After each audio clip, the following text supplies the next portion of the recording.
Bonjour tout le monde. Je vais faire ce qu'on appelle un fact-checking. Je vais débriefer, décrypter la petite sortie du ministre de la Jeunesse et des Sports, Moussa Agha. Et avant toute chose, je pense que le ministre mérite notre respect. Parce que si on veut être respecté nous-mêmes, il faut qu'on respecte nos autorités, même si voilà, ces autorités-là, il y a à boire et à manger sur les conditions qui les ont placées là. Mais je pense qu'on n'a que ça comme institution, donc ils méritent notre respect si on veut être soi-même respecté. Donc voilà, il faut s'exprimer avec des éléments de langage qui respectent tout le monde. Et, donc on avait parlé de la question des primes des joueurs. Certaines personnes ont dit c'est pas le moment, mais en fait il n'y a pas de moment en fait pour un média en fait. Et on ne doit pas faire de la rétention d'informations. D'ailleurs, le ministre l'a dit, il ne faut pas faire de rétention d'informations. On parle de l'intérêt de ceux qui portent aujourd'hui le drapeau du Mali au CHAN, à Yaoundé. Et on vient de réaliser un micro-trottoir à Bamako. Le peuple malien attend des résultats. Et on ne peut pas attendre autant de jeunes qui n'ont pas 30 ans et ne pas dire la vérité autour d'eux. Et donc, de prime abord, le ministre dit que les gens confondent l'équipe des aigles locaux avec l'équipe avec les professionnels. Je pense qu'on sait suffisamment au Mali qui est qui médiatiquement et qui s'y connaît, qui s'y connaît pas. Et donc, à titre personnel, je pense que RP Média a suffisamment montré à travers ses émissions sportives que le football, c'était quelque chose d'aimer et de connu et de valoriser. Et donc là, il n'y a pas de réponse. C'est une maladresse du ministre. Le ministre a dit ensuite que l'équipe qui joue le CHAN n'a pas droit à des primes. C'est juste pas possible. C'est juste pas possible. Première raison, on ne peut pas envoyer des gens en mission au nom de l'intérêt supérieur de la nation et ne pas leur donner une prime. C'est vrai qu'il y a les per diem. Les per diem, c'est le minimum qu'on puisse leur donner. On ne peut pas envoyer quelqu'un en mission sans lui payer des frais de mission. Le per diem, ce sont la prise en charge qu'ils reçoivent par jour, d'où per diem. Maintenant, quand le ministre dit qu'ils n'ont droit qu'à ça et qu'ils n'ont pas de prime, je vais juste lui rappeler qu'en 2015, il y a eu un arrêté ministériel lorsque Poulo était ministre de la Jeunesse et des Sports.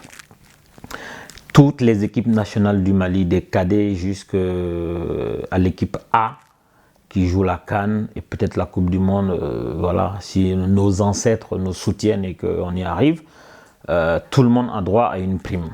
Et d'ailleurs, l'équipe qui joue à la CHAN a droit à une prime de sélection.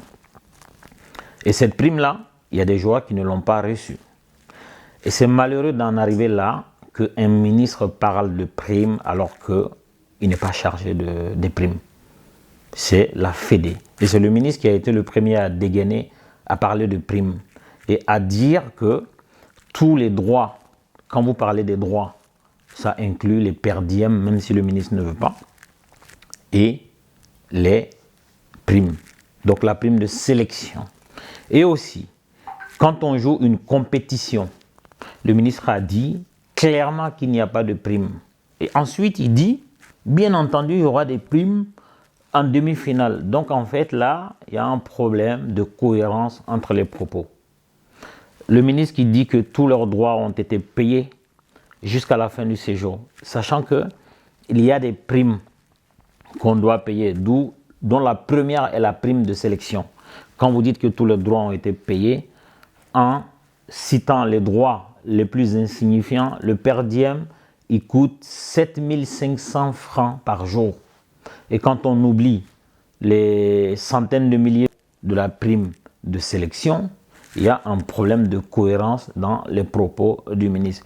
Mais moi, je n'en veux pas au ministre parce que le ministre ne vient pas du monde du sport, il ne s'y connaît pas. Ça se voit quand il parlait qu'il y avait de l'improvisation et il y avait aussi un besoin de marketing personnel. C'est-à-dire que le ministre a besoin qu'on le voie. Ce n'est pas grave en fait en soi, mais quand on veut se faire voir, il faut s'arranger à faire en sorte qu'on ne se rende pas compte que vous êtes en train de vous faire voir. C'est ça en fait. Le marketing, la communication n'est ni plus ni moins que l'art de fabriquer le consentement. Et la meilleure façon de fabriquer le consentement, c'est faire en sorte que on ne se rend pas compte. Sauf que là, on se rend compte quand un ministre se permet de parler de primes alors que personne ne lui a demandé. Voilà. C'est lui qui a dégané à travers 2 tweets à dire que les primes, enfin, les droits ont été payés. Et les droits, il y a effectivement les per diem, il y a aussi les primes. Et donc le ministre, plus tard dans ses propos, il parle clairement de primes. Donc il dit oui, des primes seront payées à partir du quart de finale. Donc il se contredit. Donc quand il attaque les gens, il parle de rumeurs. Il dit que ceux qui ont parlé de primes, ils ne s'y connaissent pas et que lui-même parle de primes. Donc, et il demande aux gens d'aller à la source. Lui-même est à la source. Et donc moi, j'en veux pas au ministre parce que voilà, sa spécialité, c'est pas le sport. Ceci dit, il est dans un département où les gens sont spécialisés. Et moi, j'en veux à ces gens qui savent qu'en 2015, il y a eu un arrêté qui a été pris pour instituer les primes de toutes les sélections nationales. Et donc, moi, j'invite le ministre à fouiller dans ses collaborateurs. Il y en a qui savent, il faut qu'ils lui disent. Et aussi, j'en veux aux journalistes qui étaient présents lorsque le ministre parlait. Quand le ministre dit que ceux qui parlent de primes, ceux qui le contestent, sont des gens qui n'aiment pas la nation, je pense que là, le ministre est en train de verser dans l'émotion. C'est vraiment l'émotion. C'est le sentimentalisme. En fait, le ministre fait de la provocation. Il veut orienter le débat ailleurs. Il veut qu'on arrête de parler de ça et qu'on parle d'autre chose.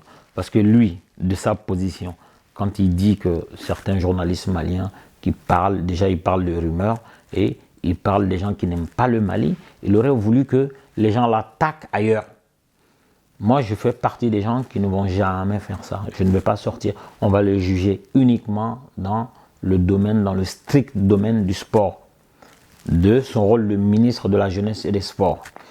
En d'autres temps, en d'autres lieux, quand il faudra parler du pédigré du ministre, je serai aussi là pour en parler. Ça ne me dérange pas. Mais là, le ministre ne va pas nous faire changer de sujet, à nous pousser à parler d'autre chose. Quand il dit que ceux qui parlent de primes, ceux qui le contestent, ceux qui sont à l'origine des rumeurs sont des ennemis du pays, je pense que c'est un peu grave venant de lui. Mais encore une fois, moi je laisse cette partie aux activistes. Ils sont mieux placés pour parler de ça. Nous, on veut parler de sport, on veut parler de CHAN, on veut parler d'équipe nationale. Et donc, si le ministre pense que les joueurs présents au CHAN n'ont pas droit à une prime, ils se trompent parce que le minimum, c'est la prime de sélection. Est-ce que tous les joueurs ont reçu leur prime de sélection? Non. Et si le ministre pense avoir fait en sorte que tous les joueurs reçoivent leur prime de sélection, et ben qu'il demande à qu'ils s'en prennent à ses collaborateurs. Peut-être que ces derniers lui ont menti si toutefois lui-même est de bonne foi.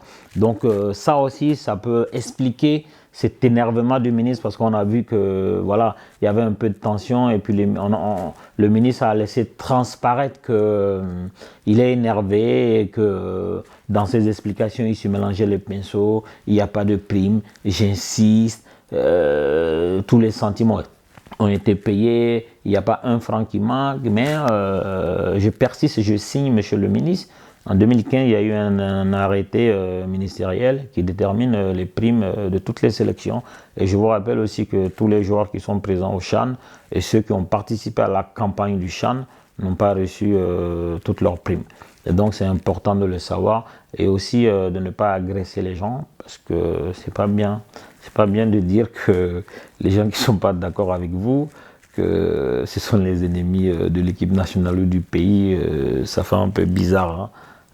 Bima Dougoudiakoui. Donc, moi, j'invite le ministre à être plus calme que ça quand il prend la parole en public. Je l'invite aussi à préparer avec ses collaborateurs ce qu'il va dire, parce qu'on a vu qu'il y a de la précipitation, il y a de l'énervement, il y a un manque de maîtrise totale, même des expressions liées à ce qu'il va dire. Il n'est pas n'importe qui, hein. Il est le ministre de la Jeunesse et des Sports. Et quand on voit comment il cherche ses références, quand il s'exprime, c'est dire qu'il n'y a pas eu un travail de base qui a été fait avec ses collaborateurs. Je pense qu'il paye des gens pour sa com, il paye des gens pour le conseiller. Enfin, l'État malien paye des gens pour sa com et le conseiller. Si ces gens ne font pas le poids, il faut les virer. Il y a plein de gens qui se promènent dans les rues de Bamako, qui maîtrisent ces choses-là. Ils vont mieux vous conseiller parce que cette sortie-là, conférence de presse, je crois, c'était un peu tiré par les cheveux parce qu'on a vu l'énervement et on a vu que vous avez tenté d'installer l'émotion pour changer de sujet. Mais on ne va pas changer de sujet, on va parler de CHAN, on va parler du foot. Et si vous faites des sorties, faites en sorte que ce que vous dites, c'est ce que vous avez fait. Voilà, il n'y aura pas de problème. Mais s'il y a des approximations, en fait, la presse, elle est là pour parler, elle est là pour répondre. Et si on ne peut pas faire ça, c'est qu'on bascule dans la dictature. Je ne pense pas que ce soit ça votre souhait. Donc, je tenais à faire ce petit fact-checking sur les incohérences des propos du ministre. Voilà, et aussi les attaques personnelles qu'il y a eu. Quand on est ministre, on ne s'attaque pas à la presse, c'est très très dangereux, ça peut vous coûter très très cher. Voilà, à défaut d'être ami avec les médias, on ne cherche pas à être ennemi avec les médias parce qu'on ne peut pas gagner ce combat-là, c'est trop compliqué. Voilà, surtout les médias dans le monde du sport, ça dégaine très très vite. Et aujourd'hui, on n'est plus en 1980 où il n'y avait que l'ORTM. Aujourd'hui, voilà, on sait faire des choses.